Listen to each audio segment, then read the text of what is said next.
নমস্কার বন্ধুরা, আমি আবার একটা ভিডিও নিয়ে উপস্থিত হয়েছি। এটা যদিও নতুন ভিডিও, কিন্তু ভিডিওর বিষয়বস্তুটা পুরনো। কীরকম পুরনো? ঘটনাটা হচ্ছে যে এবারও যে স্পেসিমেনটা আমার কাছে এসেছে সেটা ওই সেই আটার মুন্ড। এর আগে আমি আপনাদের আটা গোলা, আটার জল হয়ে গেছে এরকম একটা জিনিস ভিডিও আপনাদের আমি দেখিয়েছিলাম। সেটাও দেখিয়েছিলাম যে অনেকদিন পর্যন্ত আটারটা স্টে করলে কি অবস্থা হয়, একবারে জল হয়ে গেছে, সেই ফাঙ্গাস লেগে একদম পুরো জল হয়ে গেছে। তো এটাও ঠিক সেই রকম একটা হতে যাচ্ছে, তবে এটা আটার মুন্ড, সেটা এরকমই একটা হতে যাচ্ছে।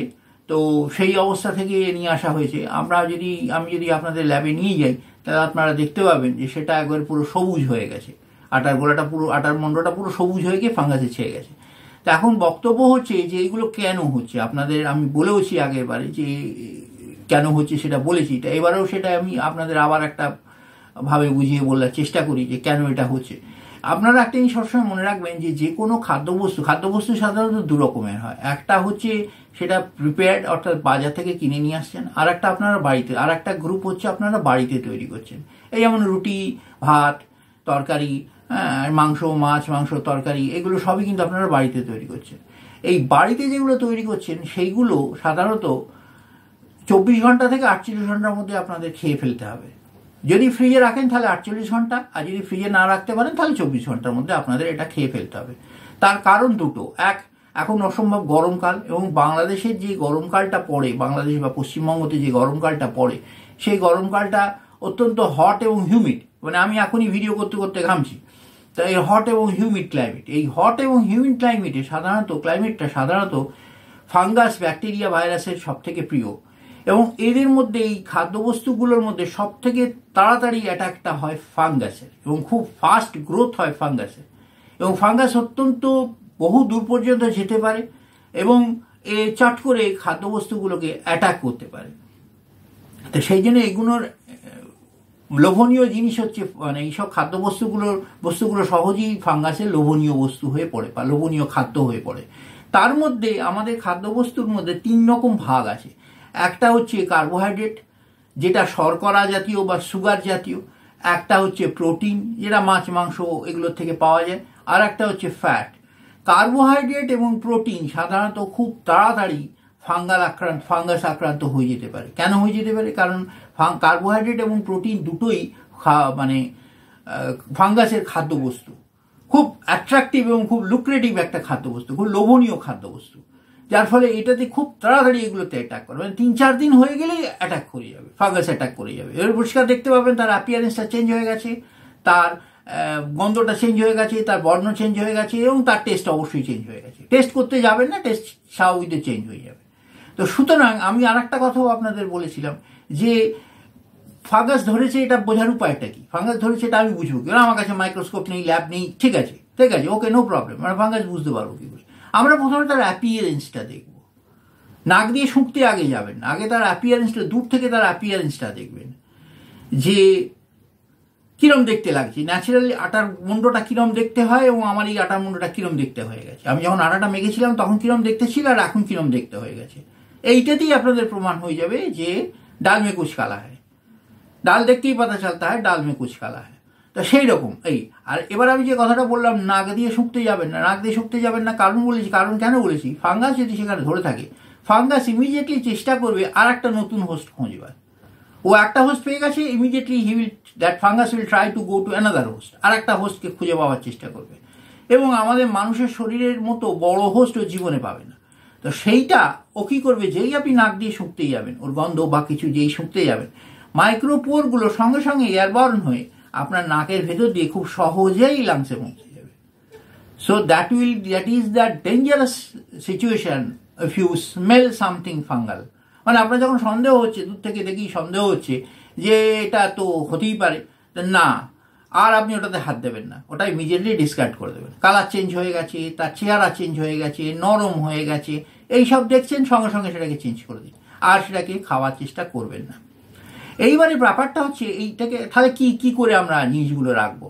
সঠিক সংরক্ষণটা কি করে হবে? সঠিক সংরক্ষণটা আমাদের একটাই জায়গা আছে, সেটা হচ্ছে রেফ্রিজারেটর। এছাড়া আমাদের কোনো জায়গা নেই।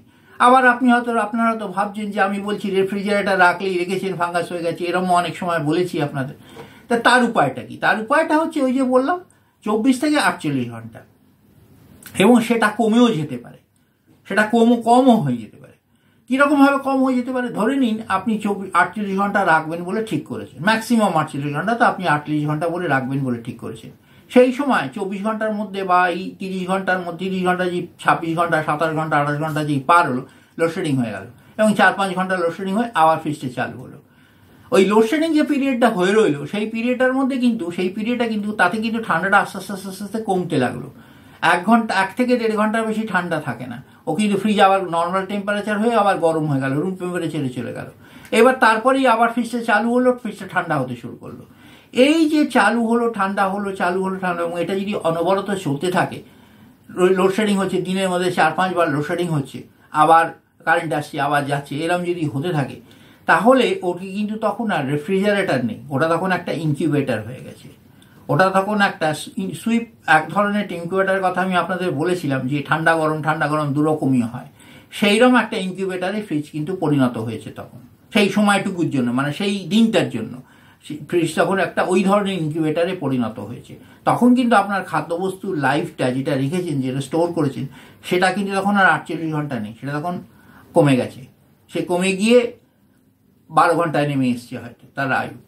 তো সেই জন্য ওইভাবে রেখে দিলে পরে ও কিন্তু অলরেডি ফাঙ্গাস ধরে নেবে। মানে এরকম যদি 2-3 দিন, একদিন 2 দিন হয়, একদিন যদি হয় বা 2 দিন যদি হয়, তাহলে ওটা আর খাওয়ার যোগ্য আর নেই। তখন তাতে পচন প্রক্রিয়া শুরু হয়ে যাবে, ব্যাকটেরিয়া ফাঙ্গাস দুটোই তখন তার মধ্যে দেখা যেতে শুরু করবে, সে তখন ইনকিউবেটারে পরিণত হয়েছে। তাহলে এরপরে তাহলে আমাদের কি করা উচিত না করা উচিত, ওইটাই যে প্রথম কথা, যে আমাদের যেগুলো ফ্রিজে স্টোর করব সেগুলো প্রথম কথা একটু দীর্ঘমেয়াদী হতে হবে, অর্থাৎ কাঁচা সবজি টবজি এগুলো রাখতে হবে। কাঁচা সবজি টবজিগুলো একটু দীর্ঘমেয়াদী, অর্থাৎ 2-3 দিন, এগুলো 3 দিন থাকতে পারে, মানে 48 ঘন্টা, বড় জোর 50 ঘন্টা থাকতে পারে, এগুলো থাকতে পারে। কিন্তু তারপরে আপনাকে বার করে দেখতে হবে সেগুলোর কি অবস্থা হয়েছে। রেখে দিলাম, ভুলে গেলাম, সেরম করলে চলবে না। শাট ইট অ্যান্ড ফরগেট ইট এরম করলে হবে না। আচ্ছা, আর তৈরি করা যে সমস্ত জিনিসগুলো আছে, তবি তরকারি, এগুলো কিন্তু আয়ু 24 ঘন্টা থেকে বড় জোর 48 ঘন্টা, তার বেশি কিন্তু আয়ু এগুলো থাকে না। তো যাই হোক, সেটা আপনাদের একটু দেখতে হবে, মানে অবজারভেশনে রাখতে হবে, জিনিসগুলোকে একটু অবজারভেশনে রাখতে হবে। একটু চেঞ্জ হলেই সঙ্গে সঙ্গে সেটা আপনাদের আর রাখা চলবে না। তা যাই হোক, আমি এত কথা বললাম। যাই হোক, এরপরে আমি সেই এটা দেখাবো, আটার টোটা আপনাদের দেখাবো কি হয়েছে এবং কি ফাঙ্গাস ধরেছে, সেটাও আপনাদের আমি এক্সপ্লেন করে দেখিয়ে দেবো। তাহলে চলুন আমরা ল্যাবে নিয়ে চলে যাই, কিরকম অবস্থা হয়েছে দেখি।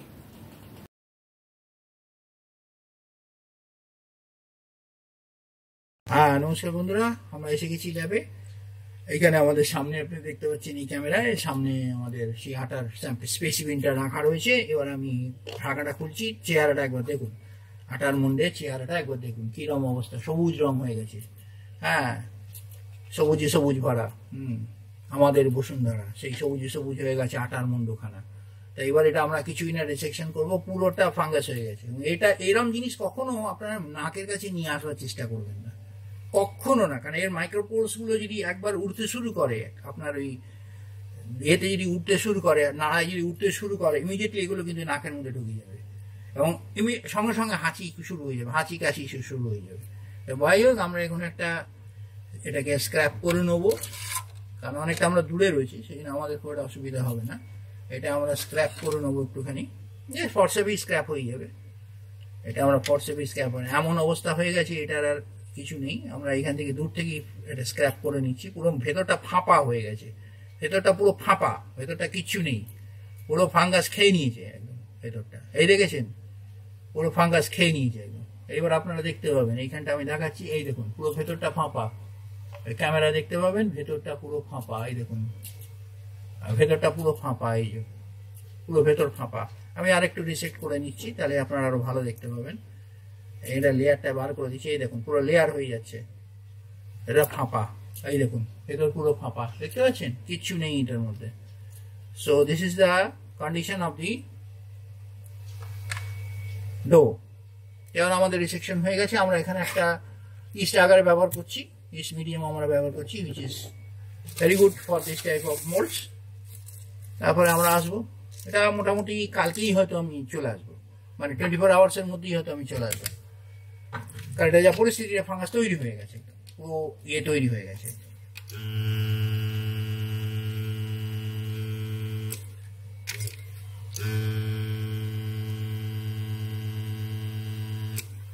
মোটামুটি আমাদের আচ্ছা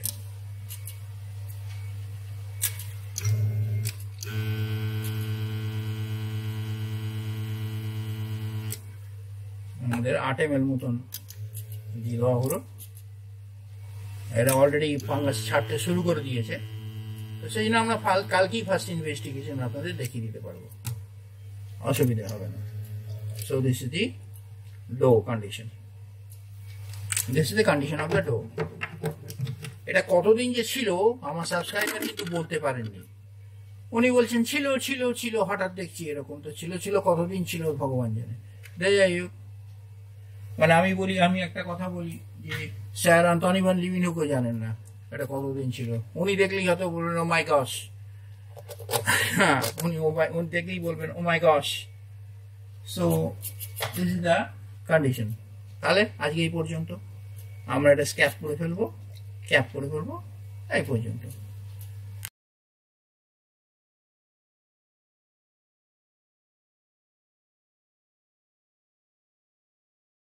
আমরা তাহলে এসে গেছি ঠিক 24 ঘন্টার মধ্যে। আপনারা এটা দেখতে পাচ্ছেন কি অবস্থা হয়ে রয়েছে, এখানেই আপনারা দেখতে পাবেন এটার কি অবস্থা হয়ে রয়েছে, দেখতেই পাচ্ছেন। এটা আমি একটু ক্যামেরার সামনে ধরছি, এই দেখুন আমাদের কি অবস্থা ফাঙ্গাসটার। তো আমরা এটা ফার্স্ট ইনভেস্টিগেশন করব, এবার পুরো ঠিক মাস হয়ে গেছে, এবার আমরা ফার্স্ট ইনভেস্টিগেশন করবো। এটা 6 ঘন্টার মাথায় আমরা এসেছি, শুটিং হচ্ছে, কোনো ইয়ে নেই, আপনারা ক্যামেরার ডেট ইয়ে দেখতে পাবেন। তো যাই হোক, এটা আমরা একটুখানি নিয়ে, আমরা পুরো ঠিক মাস হয়ে গেছে, আপনারা এটা দেখতে পাবেন পুরো ঠিক মাস হয়ে গেছে।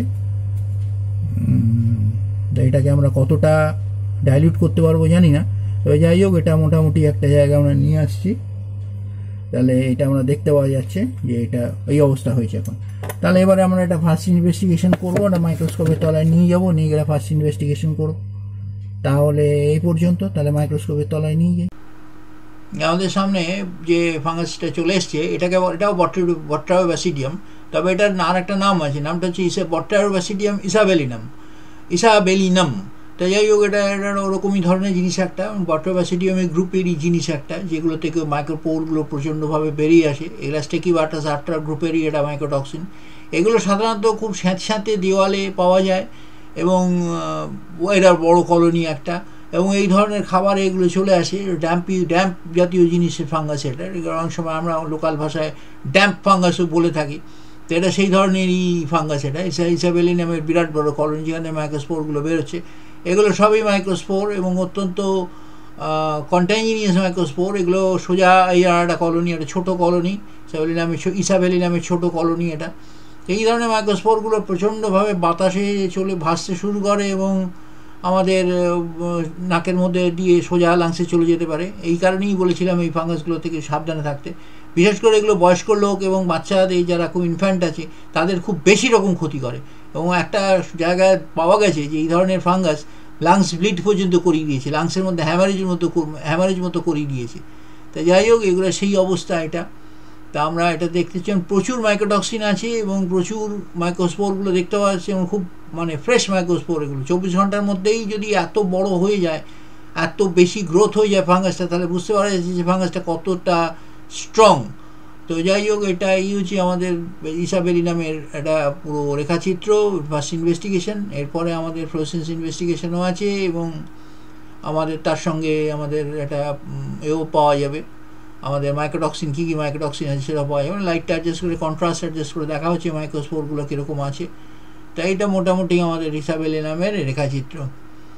এই যে ফার্স্ট ইনভেস্টিগেশন আমাদের রুটির ফাঙ্গাসটার ফার্স্ট ইনভেস্টিগেশন মোটামুটি এরকমই সব আছে, আর কিছু নেই। আমি 4-5টা একটু দেখার চেষ্টা হচ্ছে যে আছে আর কিছু আছে কি না।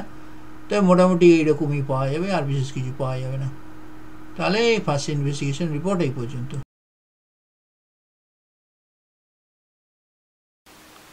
আচ্ছা, আমাদের সামনে ফ্লোরেসেন্স ইমেজিংটা এসে গেছে। এটা যেটা বলেছিলাম আপনাদের বট্রাওব্যাসিডিয়াম ইসাবেল্লুম, এই বট্রাওব্যাসিডিয়াম ইসাবেল্লুম কথাটার মানেটা কিন্তু সাংঘাতিক। যেটার ইংরেজি মানে করা হয়, ইংরেজি মানেটা কিন্তু সাংঘাতিক মানে। এর মানেটা হচ্ছে যে আমাকে দেখতে আঙুরের থোকার মতন, আর আমি আক্রমণ করতে প্রস্তুত। বট্রাওব্যাসিডিয়াম হচ্ছে আঙুরের থোকার মতন, আর ইসাবেল্লুম কথাটার মানে হচ্ছে আমি আঘাত করতে বা আক্রমণ করতে বা ডিস্ট্রয় করতে মোটামুটি প্রস্তুত, বা ধ্বংস করতে আমি প্রস্তুত। তো এটার নামের সঙ্গে এর খুবই মিল আছে, এই স্বভাবচরিত্রেরও খুবই মিল আছে। এতে যে মাইক্রোটক্সিনগুলো আমরা এরপরে যে মাইক্রোটক্সিন ইনভেস্টিগেশন করব তাতে দেখবো যে কী ধরনের মাইক্রোটক্সিন এখানে পাওয়া যায়। অস্বাভাবিক ডেন্স ফাঙ্গাস, এটা আপনাদের আমি দেখিয়েছিলাম ফার্স্ট ইনভেস্টিগেশনের সময়। অস্বাভাবিক ডেন্স ফাঙ্গাস এটা, এবং এটা একবার শরীরের মধ্যে ঢুকে গেলে অনেক রকম ক্ষতি করতে পারে। তো সেই জন্য এটা যিনি আবিষ্কার করেছিলেন ফাঙ্গাসটা, তিনি যে নামটা রেখেছিলেন, নামটা খুব সুন্দর রেখেছিলেন, বট্রাওব্যাসিডিয়াম ইসাবেল্লুম। অর্থাৎ আমি দেখতে আঙুরের থোকার মতন হলে কী হবে, আমি কিন্তু আঘাত বা ডিস্ট্রয় করতে, ধ্বংস করতে প্রস্তুত। তাহলে এই হচ্ছে মোটামুটি আমাদের ফ্লুরোসেন্স ইনভেস্টিগেশন, যেগুলো দেখা যাচ্ছে, স্ট্রাকচারটা দেখা যাচ্ছে, এবং আমাদের যে সমস্ত মাইক্রোটক্সিনের মাইক্রোপোরগুলো দেখা যাচ্ছে। এখানে প্রচুর মাইক্রোটক্সিন থাকতে পারে। তখন কী ধরনের মাইক্রোটক্সিন আছে সেটা আমরা পরে এরপরে আমাদের ইউভি স্পেকট্রাম অ্যানালিসিসে আমরা দেখতে পাবো। তাহলে এই হচ্ছে মোটামুটি আমাদের বট্রাওব্যাসিডিয়াম ইসাবেল্লুমের ফ্লুরোসেন্স মানচিত্র। আমরা আশপাশটা আরও দেখি যদি সেখানে কিছু পাওয়া যায়।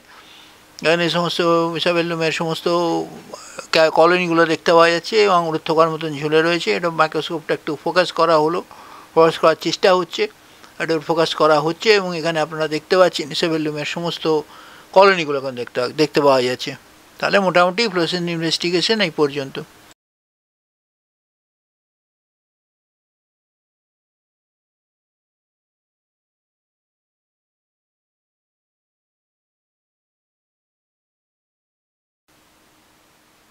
আমাদের সামনে ইউভি মাইক্রোটক্সিনের রিপোর্টটা চলে এসছে। এখানে দুটো মাইক্রোটক্সিনের প্রাধান্য দেখতে পাওয়া যাচ্ছে, একটা হচ্ছে ভ্যারেসপ্ল্যাটিভ আর একটা হচ্ছে অ্যাফলাটক্সিন। এই ভ্যারেসপ্ল্যাটিভটা অত্যন্ত মারাত্মক মাইক্রোটক্সিন। এটা সরাসরি আমাদের ক্ষুদ্রান্ত এবং বৃহদান্তকে ফুটো করে দিতে পারে। এই মাইক্রোটক্সিনটা যদি চলে আসে আমাদের ক্ষুদ্রান্ত লেয়ারের উপর, যদি চলে আসে, ইমিডিয়েটলি এই ক্ষুদ্রান্ত বা অন্ত্রগুলোর লেয়ারগুলোকে নষ্ট করে দিতে পারে এই মাইক্রোটক্সিনটা। এটা ভয়ঙ্কর একটা মাইক্রোটক্সিন, এই ঢুকে গেলে আর রক্ষে নেই। সুতরাং এই ফাঙ্গাসটাকে আমাদের সবগুলো অ্যাভয়েড করতে হবে। এরকম ধরনের ফাঙ্গাস দেখলে আমাদের সঙ্গে সঙ্গে সেটা অ্যাভয়েড করতে হবে, এবং আমরা যদি কোনোভাবে এটাকে শরীরের মধ্যে ঢুকতে দিই তাহলে আর কিন্তু আমাদের শরীরটাকে নষ্ট করা ছাড়া আর কোনো উপায় থাকবে না। এই ভ্যারেসপ্ল্যাটিভ মাইক্রোটক্সিনটা অত্যন্ত জটিল এবং অত্যন্ত পাওয়ারফুল মাইক্রোটক্সিন, এবং এই ফাঙ্গাসটা অত্যন্ত পাওয়ারফুল। এটার সঙ্গে চট করে কোনো ড্রাগ এটাকে নষ্ট করতে পারে না।